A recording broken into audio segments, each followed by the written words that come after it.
നമ്മുടെ കേരളത്തിൽ 2 സീരിയലുകളുടെ മഹാസംഗമം നടക്കുകയാണ്. ഇന്ന് മഹാസംഗമത്തിൻ്റെ ഷൂട്ടിന് വേണ്ടി ഞങ്ങൾ പോവാണ്. മധുര നൊമ്പരക്കാറ്റും നമ്മുടെ മാനത്തെ കൊട്ടാരവും ചേർന്നിട്ടുള്ള 1 മണിക്കൂർ ദൈർഘ്യമുള്ള സീരിയലായിട്ടാണ് ഇനി നിങ്ങളുടെ മുമ്പിലേക്ക് എത്തുന്നത്. അപ്പോൾ അതിൻ്റെ ഷൂട്ടാണ് ഇന്ന് നടക്കാൻ പോകുന്നത്. അപ്പോൾ അതിൻ്റെ ഡീറ്റെയിൽസിലേക്ക് നമുക്ക് പോവാം. ഇന്നിവിടെ ഒരു സർവൈശ്വര്യ യാഗമാണ് നടക്കുന്നത്. അപ്പം അതിൻ്റെ തിരക്കിലാണ് എല്ലാവരും. 2 സീരിയലിൻ്റെയും ഫുൾ ക്രൂ ഇവിടെ വന്നിട്ടുണ്ട്.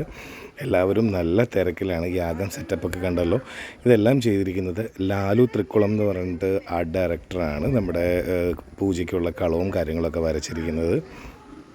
എന്തായാലും ഒരു അടിപൊളി എക്സ്പീരിയൻസ് ആയിരിക്കും നിങ്ങൾക്ക്. കാരണം ഞങ്ങളും ആദ്യമായാണ് ഇങ്ങനൊരു മഹാസംഗമത്തിന് സാക്ഷ്യം വഹിക്കുന്നത്. അതും 2 സീരിയലുകളുടെ അല്ലെങ്കിൽ 2 ഹിറ്റ് സീരിയലുകളുടെ മഹാസംഗമമാണ് ഇന്നിവിടെ നടക്കാൻ പോകുന്നത്. അപ്പം എന്തായാലും ഞാൻ കൂടുതൽ പറയുന്നില്ല. എന്തായാലും നിങ്ങൾ എപ്പിസോഡൊക്കെ കാണുക. എപ്പിസോഡ് കണ്ടു കഴിഞ്ഞാൽ നിങ്ങൾക്ക് എന്തായാലും അതിനൊരു അഭിപ്രായം ഉണ്ടായിരിക്കും. തീർച്ചയായിട്ടും എന്തായാലും അതിൻ്റെ കമൻറ്റ് ബോക്സിൽ അത് മെൻഷൻ ചെയ്യുക.